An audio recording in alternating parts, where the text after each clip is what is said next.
అందరికీ నమస్తే అండి. అందరూ ఎలా ఉన్నారు? మేము బాగున్నామండి. ఈ వీడియోలో మీకు పీతల కర్రీ అంటే క్రాబ్స్ కర్రీ ఎలా చేస్తానో చూపిస్తానండి. మేము ఈ క్రాబ్స్ని కాస్కో నుంచి తీసుకొచ్చాను. దాన్ని బాగా వాటర్లో కొద్దిసేపు నానపెట్టి నీట్గా కడుక్కోవాలండి. ఒకసారి బాగా ఒక 2-3 సార్లు కడుక్కోవాల్సి వస్తుంది బిఫోర్ కటింగ్ చేసే ముందర. తర్వాత ఇలా చూపిస్తున్నాను కదండి, ఇలా కాళ్ళు అలాంటివన్నీ సపరేట్ చేసేసి ఇట్లా మొత్తం చిన్న చిన్న పీసులుగా కట్ చేసుకోవాలి. ఈజీగానే కట్ అయిపోతాయండి, మరి అంత స్ట్రెయిన్ పడాల్సిన అవసరం లేదు. చిన్న చిన్న ముక్కలుగా కట్ చేసుకుంటే మంచిగా కారం మసాలాలన్నీ బాగా పడతాయి అన్నమాట. తర్వాత ఇట్లా కొంచెము ఎంట్రుకుల్లాగా వస్తాయండి, హెయిర్ ఉంటుంది దాని మీద, అంటే దాన్ని ఏమంటారో తెలీదు, కొంచెం నూగుగా ఉంటుంది. అవన్నిటిని చిన్న చాకు తీసుకొని బాగా నీట్గా గోకేసుకోవాలండి. ఏది అది ఉండకుండా చేసుకోవాలి, ఎందుకంటే అదొక నీచు వాసన వస్తుంది కదా, అలాంటిది వస్తుంది. సో అవన్నిటిని ఇట్లా కట్ చేసుకొని నీట్గా చిన్న పీసులు సపరేట్గా, బాడీ సపరేట్గా తీసుకునండి. కాస్కోలో కొంచెం బాగానే వస్తుందండి మనకు. ఇది కొంచెం ఎక్స్పెన్సివ్ ఉంటాయి ఇక్కడ, బట్ ఒక 2 క్రాబ్స్ అయితే వస్తాయండి మనకు. ఇలా అన్నీ కట్ చేసుకున్న తర్వాత కొంచెం ముళ్ళులాగా ఉంటాయండి ఫస్ట్లో, అవి కొంచెం తీసేసుకోవాలి. అది కొంచెము బాగుండదు, ఎక్కడైనా గుచ్చుకుంటే మంచిది కాదు కదా, అందుకనేసి తీసేసుకున్నాను. అండ్ ఆ నూగులాగా ఉన్నవన్నిటిని చాకుతో నీట్గా గోకేసుకున్నానండి వీలైనంతగా. గోకిన తర్వాత ఆ కాళ్ళు ఉంటాయి కదా, దానికి ఇట్లా చాకుతో కొంచెం గుచ్చుకున్నానండి లోపలికి, మంచిగా మసాలా అంతా పడుతుంది కదా, ఆ విధంగా చేసుకోవాలని చెప్పనేసి తీసుకున్నాను. ఈజీగానే అయిపోతుందండి, అంత పెద్ద గట్టిగా ఏమి ఉండదు, అంటే గట్టిగా కొట్టాల్సిన అవసరం ఉండదు. ఊరికే అట్లా రంధ్రాలు చేసుకుంటే సరిపోతుందండి, హోల్స్ చేసుకోవచ్చు, నీట్గా అయిపోతుంది. అండ్ తర్వాత ఇలా కట్ చేసుకున్న వాటికన్నిటికీ ఉప్పు పసుపు వేసుకొని ఒక 2-3 సార్లు కడుక్కున్నానండి. ఆ వాసన కొంచెం తగ్గిపోతుంది అనేసి బాగా కడుక్కోవాలి. ఉప్పు పసుపు వేసేసి నీట్గా బాగా కలిపి పెట్టుకోవాలి. బాగా నీట్గా కడిగి వాటర్ ఎక్కువ ఫ్లో ఉన్న వాటర్లో కొంచెం బాగా కడిగేస్తే ఆ వాసన అంతా వెళ్ళిపోతుందండి. లేకపోతే కొంచెం వాసన వస్తూ ఉంటుంది, అది వండుకునేటప్పుడు కూడా మళ్ళీ ఇల్లంతా అయిపోతుంది అనమాట. సో అందుకనేసి ఇది క్రాబ్స్ వండేటప్పుడు కొంచెము ఆ నూగంతా చాకుతో అంతా గోకేసుకోవాలా. క్లీన్ కూడా నేను ఈ పసుపు ఉప్పు వేసి 3 టైమ్స్, టోటల్ 3 టైమ్స్ పసుపు ఉప్పు వేసి బాగా కలిపెట్టుకుంటూ నీట్గా నీళ్ళతో కడిగేసుకున్నాను అనమాట. ఈ కడిగేసుకున్న వాటిని పక్కన పెట్టుకున్నానండి.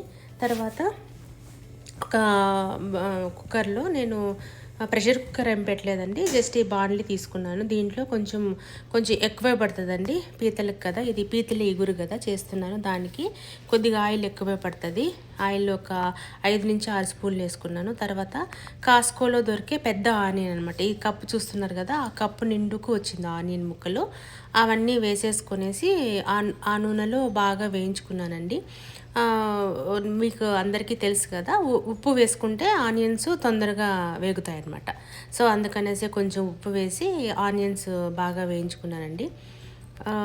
ఇది మరీ అంత బ్రౌన్ కలర్లో వచ్చేంత వరకు వేగాల్సిన అవసరం లేదు. కొద్దిగా కలర్ చేంజ్ అయిన తర్వాత అల్లం వెల్లుల్లి పేస్ట్ వేసేసుకోవచ్చండి. అల్లం వెల్లుల్లి పేస్ట్ వేసేసుకొని అది కొంచెము పచ్చివాసన పోయే వరకు, ఆనియన్స్లో అంతా కలిసిపోయే వరకు వేయించుకోవాలి. తర్వాత ముందుగా మనం క్లీన్ చేసి పెట్టుకున్న క్రాబ్స్ని ఆనియన్ దాంట్లో వేసేసేయాలండి. వేసేసి అవన్నిటిని ఒకసారి కలిపెట్టుకోవాలన్నమాట. ఆనియన్, అల్లం వెల్లుల్లి పేస్ట్ అంతా, క్రాబ్స్ అంతా ఒకసారి కలిపెట్టుకుంటే సరిపోతుంది. ఇట్లా చూస్తున్నారు కదా, ఇలా చేసుకోవాలన్నమాట.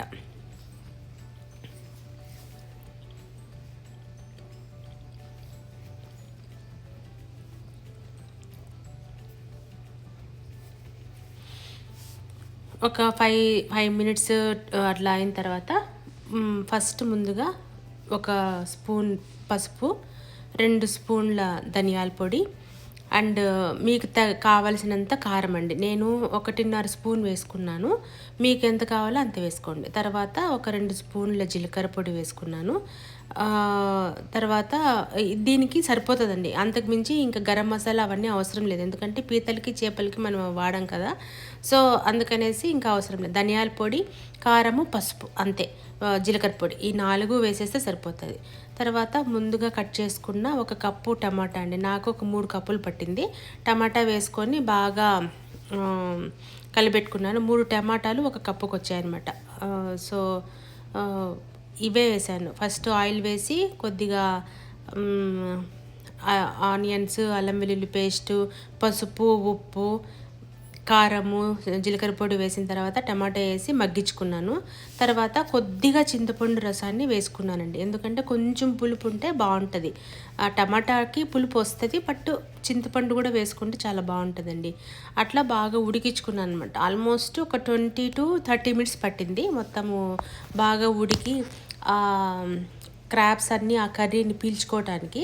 మరీ ఇంత లిక్విడ్గా ఉంది అని అనుకుంటాం, కానీ మరీ అంత లిక్విడ్గా ఉండదండి. క్రాబ్స్ అంతా పీల్చేసుకుంటాయి అనమాట. లాస్ట్కి వచ్చేసరికి కొంచెము ఇగురుగా అట్లా వస్తుంది అనమాట.